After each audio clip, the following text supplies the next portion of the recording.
اللہ پر کامل یقین حالات کیسے بدل دیتا ہے۔ جو لوگ ہمت ہار جاتے ہیں، حالات سے لڑ نہیں پاتے، وہ صرف روتے ہیں۔ اگر بزدل بنو گے تو یہ دنیا تمہیں کھا جائے گی۔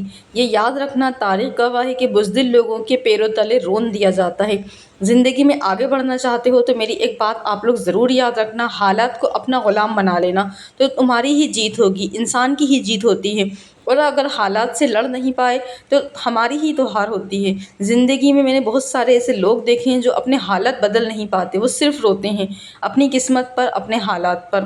ایک بات ذہن نشین کر لینا کہ اللہ تعالیٰ خود فرما رہا ہے کہ تم جیسا گمان کرو گے ویسا ہی پاؤ گے۔ اگر آپ یہ سوچ رہے ہو کہ میرے حالات کبھی نہیں بدل سکتے، میں کبھی آگے نہیں بڑھ سکتا، میں اپنے فائنینشیل کرائسس سے کبھی باہر نہیں آ سکتا، میں اپنی بیماریوں سے کبھی باہر نہیں آ سکتا، میں اپنی پریشانیوں سے کبھی باہر نہیں آ سکتا، ڈپریشن کا مریض ہوں، میں اس سے کبھی باہر نہیں آ سکتا، مجھے بہت زیادہ اینزائٹی ہوتی ہے، یقین مانیے یہ آپ نے یہ ساری چیزیں اپنے اوپر حاوی کر لی ہیں اور آپ ان معاملات سے کبھی باہر نہیں نکل پاؤ گے۔ دنیا کا کوئی ڈاکٹر، دنیا کا کوئی موٹیویشنل اسپیکر آپ کو ان حالات سے باہر نہیں نکال سکتا۔ حالات سے آپ کو خود باہر آنا ہوگا، آپ کو لڑنا ہوگا، آپ خود یہ لڑائی لڑو گے تو جیت جاؤ گے۔ اللہ کی مدد ضرور آتی ہے، ضرور آتی ہے، لیکن اس سے پہلے آپ کو ایک بڑا قدم اٹھانا ہوگا، آپ کو ایک اسٹیپ آگے لینی ہوگی، کیونکہ اللہ تعالیٰ فرماتا ہے کہ تم ایک قدم بڑھاؤ گے تو میں تمہاری طرف 10 قدم دوڑ کر آؤں گا، کیونکہ اللہ پاک بندے کی جستجو لگن دیکھتا ہے۔ وہ دیکھتا ہے کہ بندہ خود سے کیا چاہتا ہے، آگے بڑھنا چاہتا ہے یا نہیں بڑھنا چاہتا، ان حالات سے، ان آزمائشوں سے باہر نکلنا چاہتا ہے یا نہیں نکلنا چاہتا۔ اس لیے اللہ تعالیٰ پر کامل یقین رکھنا بہت زیادہ ضروری ہے، اللہ پر توکل رکھنا بہت زیادہ ضروری ہے۔ اس کے ساتھ ساتھ آپ کو جو ہے وہ بہت زیادہ محنت کرنا بھی ضروری ہے، کیونکہ آپ سوچیں بنا محنت کے ہمیں کچھ مل جائے گا، تو ایسا نہیں ہے۔ آج بہت سارے لوگ ہیں ایسے حالات سے لڑ نہیں پاتے، ہمت ہار چکے ہیں، گھر میں بیٹھ چکے ہیں، اگر بیمار ہیں تو بستر پر لیٹے ہوئے ہیں، انہیں یہ سوچ لیا ہے انہوں نے کہ زندگی جو ہے وہ اب ختم ہو چکی ہے۔ تو نہیں، ابھی آپ کے پاس، ابھی تو آپ کو اٹھنا ہے، ابھی آپ کو لڑنا ہے، ابھی تو آپ کو اپنے حالات بدلنا ہے۔ اگر آپ محنت کریں گے تو جیت انشاءاللہ آپ کی ہی ہوگی۔ آپ کو کوئی نہیں ہرا سکتا، چاہے آپ بیمار ہوں، چاہے آپ کے فائنینشیل کرائسس ہوں، آپ بہت زیادہ غریب ہو چکے ہوں، آپ کو ایسا لگ رہا ہے کہ بہت زیادہ تنگ دستی ہے اور بہت ساری وجہوں سے کسی بھی پریشانی میں ہوں، اگر آپ کا سگا بھائی، سگی بہن، وہ بھی آپ کی مدد کے لیے کھڑے نہیں ہو رہے، جب تک آپ خود اپنے لیے کھڑے نہیں ہوں گے تو دیکھیں کوئی بھی آپ کے لیے کھڑا نہیں ہوگا۔ خود اسٹیپ نہیں اٹھاؤ گے تو انسان مر جاتا ہے، دنیا دفنا دے گی اٹھا کر، ختم ہو گیا بندہ، بس 2-3 دن رو لو، اس کے بعد آپ کی زندگی بھر آپ کو کوئی یاد بھی نہیں رکھے گا، مطلب یہ ہوگا کہ بس بندہ تھا چلا گیا۔ اس کے بعد آپ کی جو زندگی ہے وہ تو رک دی جائے گی، لیکن جو لوگ آپ کے ساتھ تھے وہ سب آگے بڑھ جائیں گے۔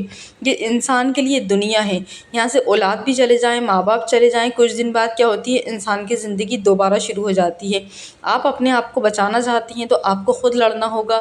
ہر وقت کا جو رونا دھونا یہ انسان کو تباہ اور برباد اور کمزور بنا دیتا ہے، کم عقل بنا دیتا ہے، یعنی سوچنے سمجھنے کی صلاحیتیں جو ہے بندہ کھو دیتا ہے۔ آج ہمارے نوجوان، آج ہماری یوتھ اور جو چھوٹے چھوٹے بچے ہیں وہ سب بیماریوں کا شکار ہو رہے ہیں۔ یہ بیماری ہے، بالکل میں کہوں گی یہ بیماری ہے، یہ وہ جان لیوا بیماری ہے جو انسان کو مار دیتی ہے، موت بھی ایسے دیتی ہے جو بندہ گھٹ گھٹ کا مرتا ہے، تکلیف میں آ کے مرتا ہے۔ یعنی سب سے پہلے صحت کو کھونا شروع کرتا ہے، اس کے بعد اپنی دماغ کی صلاحیتیں کھوتا ہے، اور پھر جب دماغ ختم ہو جاتا ہے تو دیکھیں سب کچھ ختم ہو جاتا ہے۔ تو یہ سوچ سے باہر نکلنا ہوگا کہ ہم کچھ نہیں کر سکتے، ہم کچھ نہیں کرنے والی جو سوچ ہے وہی انسان کو مار دیتی ہے۔ یہ سوچ سے ہمیں باہر نکلنا ہوگا کہ ہم اپنا جو قرضہ ہے وہ ادا نہیں کر سکتا، تو اس سوچ سے ہمیں باہر نکلنا ہوگا۔ ہمیں یہ سوچ بنانا ہے کہ کر سکتے ہیں، اللہ تعالیٰ نے مجھے اس دنیا میں بھیجا ہے تو میں بہت کچھ کر سکتا ہوں، میرے اندر اتنی ایبلٹی ہے، میں قابل ہوں، میں سب کچھ کر سکتا ہوں، میں اپنی زندگی بدل سکتی ہوں۔ اور جب آپ یہ سوچیں گے تو ہمت ملے گی اور اللہ کی مدد آنا شروع ہو جائے گی۔ پھر دیکھنا کیسے آپ کو کوئی ایسا لگے گا جیسے آپ کو کوئی پیچھے سے پش کر رہا ہے، دیکھیں گے آپ ترقی تک پہنچ جائیں گے۔ میں نے بہت سارے لوگوں کے ایسے کامنٹس دیکھے ہیں، بہت سارے لوگوں کے مطلب میسیجز دیکھے ہیں، وہ بولتے ہیں کہ ہم بہت زیادہ ان فالتو کی چیزوں میں پڑے ہوئے تھے، چکروں میں پڑے رہتے تھے، اور اب مطلب میں سوچتے تھے ہم کچھ نہیں کر سکتے، لیکن ہم نے کیا کرا، ہم نے اپنے آپ کو مضبوط بنایا، ہم نے اپنے اندر ہمت اور لگن کو اور اللہ تعالیٰ سے مدد کو طلب کی، تو اللہ تعالیٰ نے ہماری مدد کی اور ہم نے ہمت نہیں ہاری۔ وہ ہم جو بیماریوں میں مبتلا تھے ہم باہر آ گئے، قرضے سے بھی باہر نکل آئے اور حالات کے ہم غلام بن گئے۔ آج کی جو میری ویڈیو ہے یہ سمجھانے کے لیے کہ صرف پیسوں کے لیے نہیں، آج کی ویڈیو ان لوگوں کے لیے بھی جو بیمار ہیں، بستر پر ہیں اور ان کو لگتا ہے کہ ہمارا مقدر تو اب قبر ہے۔ تو سوچ بدلنا ہے، ہمیں زندگی بدلنا ہے، یہ نہیں بھولنا کہ ہمارے مطلب ہمارا کیا ہوگا، ہمارے گھر والوں کا کیا ہوگا، یہ کچھ نہیں۔ آپ کو کیا کرنا ہے، آپ کو اپنی زندگی میں اللہ تعالیٰ سے رشتہ بنانا ہے، یعنی کہ اللہ تعالیٰ کے ساتھ آپ کو اپنا تعلق بنانا ہے، اللہ تعالیٰ پر توکل کرنا ہے، اللہ تعالیٰ سے مدد مانگنی ہے۔ اللہ پر توکل کریں گے تو زندگی بدل جائے گی۔ جتنے بیمار ہیں، قرضے ہیں، پریشان حال ہیں، زندگی میں تنگی ہے، پریشانی ہے، ہر چیز ختم ہو جائے گی۔ میں آپ کو یہ ایک نصیحت کروں گی کہ آپ کو کیا کرنا ہے، اللہ تعالیٰ سے آپ رشتہ بنا لیں گے تو آپ کی جو ساری پریشانی ہیں وہ ختم ہو جائیں گی۔ اب آپ کو یہ کرنا ہے کہ آپ کو اللہ تعالیٰ سے رشتے کیسے بنانا ہے کہ آپ کو 5 وقت کا نمازی بننا ہے سب سے پہلے تو۔ اس کے بعد کیا کرنا ہے، انسان کو اپنے گناہوں کی اللہ تعالیٰ سے معافی مانگنا شروع کرنا ہے۔ معافی جب انسان مانگنا شروع کر دیتا ہے، کیونکہ جب ہم غموں میں مبتلا ہوتے ہیں، بیمار ہوتے ہیں، تو ہم ناشکری دیکھیں بہت زیادہ کرتے ہیں۔ ہم جس بھی حال میں ہیں اللہ تعالیٰ کا شکر ادا کریں اور استغفار زیادہ سے زیادہ کرنا ہے۔ پریشانی اور مصیبت سے اگر نکلنا چاہتے ہو تو میں اپنا ایکسپیرینس بتا رہی ہوں، 1200 مرتبہ اگر آپ ڈیلی استغفار کریں گے تو یہ بہت زیادہ ہے۔ 1200 مرتبہ یعنی کہ یقین مانیں گے کہ آپ دیکھیں گے کہ آپ اگر کامل یقین کے ساتھ کرتے ہیں تو یہ جو ذکر ہے آپ کی زندگی کو پوری طریقے سے چینج کر کے رکھ دے گا۔ اور اس ذکر کا تو قرآن پاک میں بھی آیا ہے، تذکرہ آیا ہے کہ قرآن پاک میں بتایا گیا ہے کہ جو استغفار کو اپنے اوپر لازم کر لیتا ہے اللہ تعالیٰ اس کے ساتھ کتنے اچھے اچھے معاملات کرتے ہیں۔ اور استغفار پڑھنا ہے، درود شریف پڑھنا ہے، دیکھنا پھر زندگی کیسے بدل جائے گی۔ 1200 بار استغفار کو پڑھنا شروع کر دیں، کچھ ہی مہینوں میں حالات ایسے بدل جائیں گے، آپ کو لگے گا کہ یہ مطلب آپ بھول جائیں گے اپنی پریشانی، آپ کو یاد ہی رہے گا کہ میں پچھلے 3-4 مہینے پہلے کتنا پریشان تھا۔ اللہ تعالیٰ آپ کو دھیرے دھیرے کر کے ان ساری چیزوں سے نکال دے گا۔ اب لوگ سوچتے ہیں کہ ہم جو ہیں مطلب آج ہم نے استغفار پڑھا، کل سے ہی ہمارے معاملات شروع ہو جائیں، اچھے ہونے شروع ہو جائیں، تو ایسا نہیں ہے۔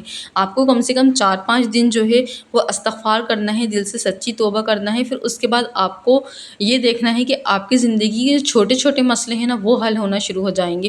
پھر اس کے بعد جو بڑے بڑے مسئلے ہیں وہ بھی حل ہونا شروع ہو جائیں گے۔ اب آپ سوچیں گے ڈائریکٹ آپ کا بہت بڑا مسئلہ حل ہو جائے، تو ایسا نہیں ہے۔ آپ کے جو پہلے کیا ہوگا، اللہ تعالیٰ آپ کو چھوٹی چھوٹی چیزوں سے نکالیں گے، یعنی کہ آپ جو چھوٹی چھوٹی چیزوں سے اپنے آپ کو ٹینشن دے رہے ہیں، پریشانیاں دے رہے ہیں، اللہ تعالیٰ پہلے وہ چیزیں آپ کی زندگی سے نکال کے، وہ پریشانیاں آپ کی زندگی سے نکال کے، پھر دھیرے دھیرے کر کے آپ کے بڑے مسئلے مسائل جو ہیں ان کو بھی انشاءاللہ سولو کر دیں گے۔